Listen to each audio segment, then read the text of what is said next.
Ang lakas ng ulan ngayon, guys. Grabe. Ang ganda yung ulan, oh. Pero dito na part, kita naman natin yung medyo maliwanag, no? Ang ganda. Nice.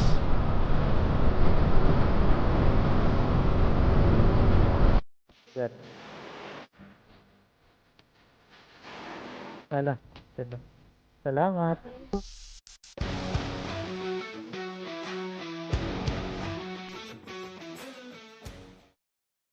So ayun, good afternoon. Ngayon ay alas 3:21 na ng hapon. Medyo makulimlim na naman ang ating panahon. Ngayon ay maglo-long rides tayo. Sabi ng nag-comment, hindi ito matatawag na long rides kasi 2 oras lang.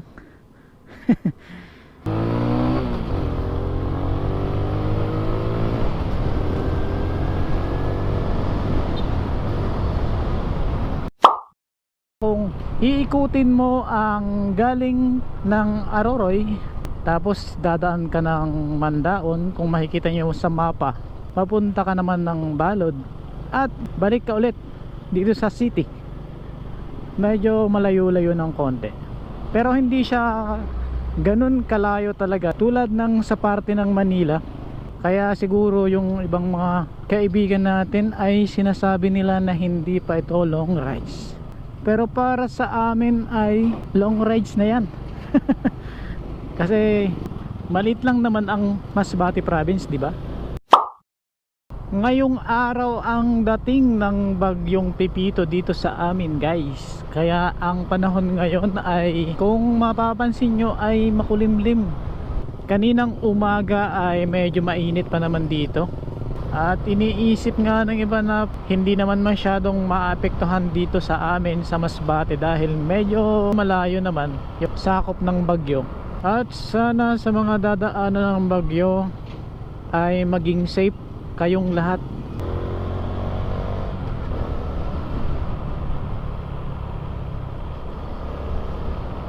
Hindi pa naman naulan dito simula kanina, pero ang hangin ay medyo malakas na.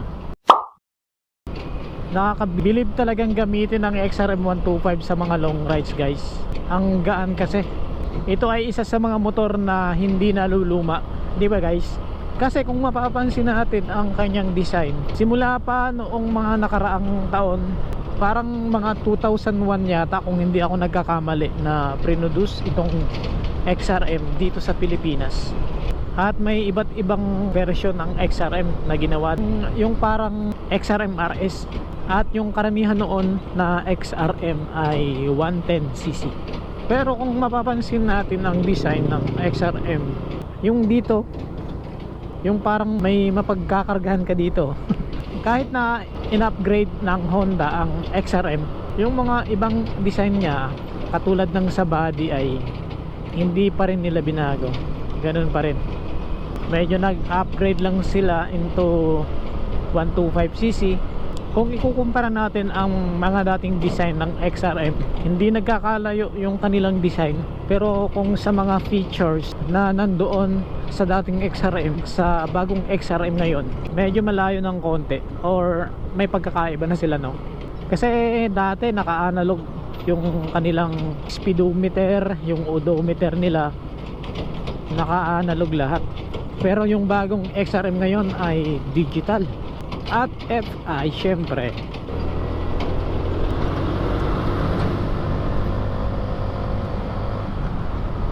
Dito sa lugar namin, guys, dito sa Masbate, marami yung gumagamit dito ng XRM 125.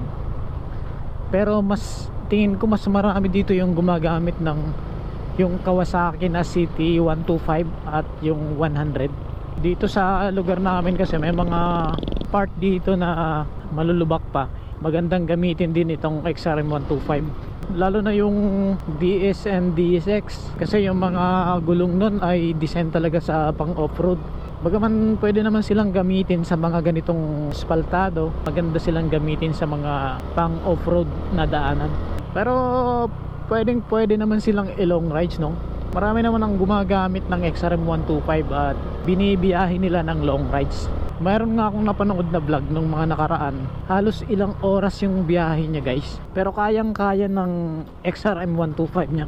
May mga nagtatanong din sa atin kung kaya ba ng ating XRM ang mga long rides. Abay, syempre naman. Kayang-kaya yan. Lalo na magandang gamitin ng XRM sa mga long rides. The best din to pang daily, di ba?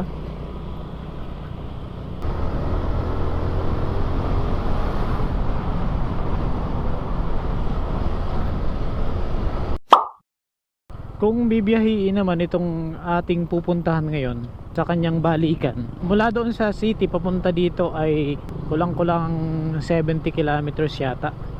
Kung balikan naman yun ay mahigit 100 kilometro naman yun, di ba? Kaya mahaba naman, long rides naman yun. Sabi nga nang nag-comment ay para masubukan daw talaga kung gaano katibay yung XRM 125. Sa tingin ko po ay parang subok na ang XRM 125 sa mga malalayong biyahe. Umalis tayo doon ng mga alas 3. Alas 3:21 siguro yon. Kung mabilis ang ating pagpatakbo, baka mga alas 5 andun na tayo sa Balod. Pagka ganitong malubak, parang ang hirap ng sinusundan mo lang yung nasa unahan mo, no? Kasi baka siya ma-surprise ng lubak. Eh kapag ka sumusunod ka sa kanya, surprise ka din. Grabe, oh. Siguradong malakas na yung ulan dyan. Nako, yun lang. Parang bumagsak na yung ulan dito. Pambihira. Ayun na. Akala ko dun lang banda yung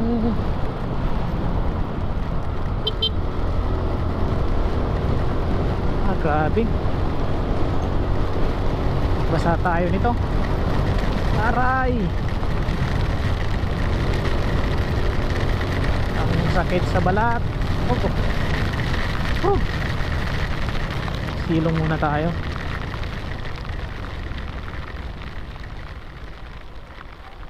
Silong tayo dito. Ayan.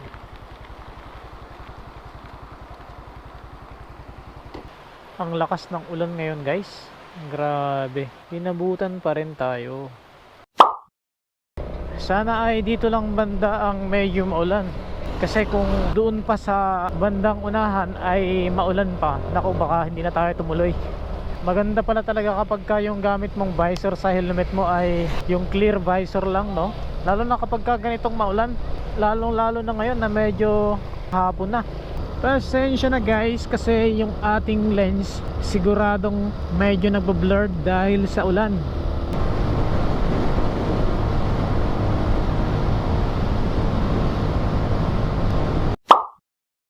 Alam nyo ba guys na yung isa pa sa nakakabilib dito sa XRM 125, kasi ang sarap niyang yung kapag ka medyo mabilis ang takbo mo, yung pinipiga mo yung kanyang silinyador, parang ramdam na ramdam mo yung kanyang lakas na pagpiga mo.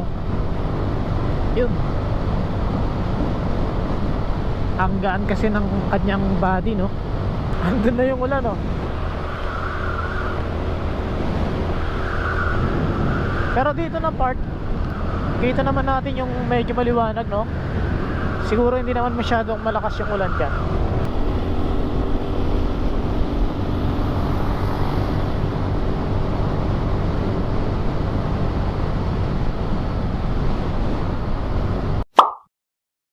Nakadalawang stop tayo. Masakit kasi sa balat yung patak ng ulan.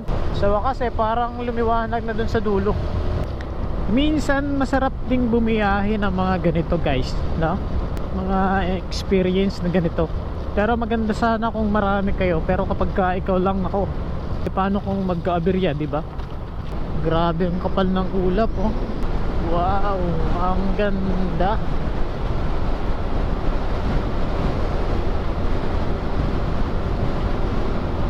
Nice.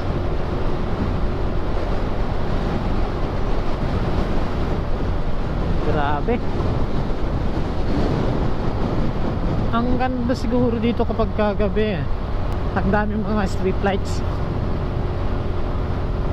Parang hindi ramdam dito ang bagyo.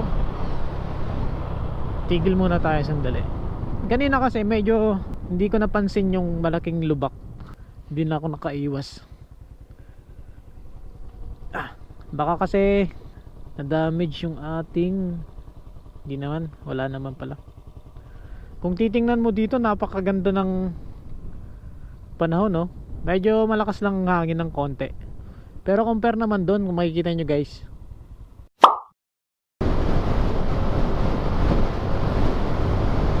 Wow! Ang ganda guys, oh. Yan yung napakagandang pagmasdan kapag ka nagra-ride ka, di ba? Yung mga ganyang miminsang view na makikita mo. Sana maabutan pa natin yan bago lumubog. Ang ganda. Nice. Ang lupet.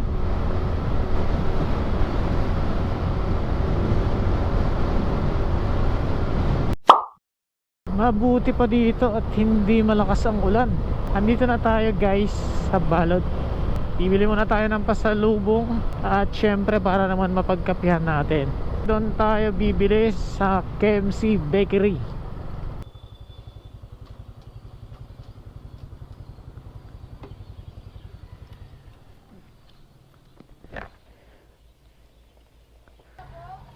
Hello. Ate sir. Ala, telo. Salamat. Salamat po. Apo.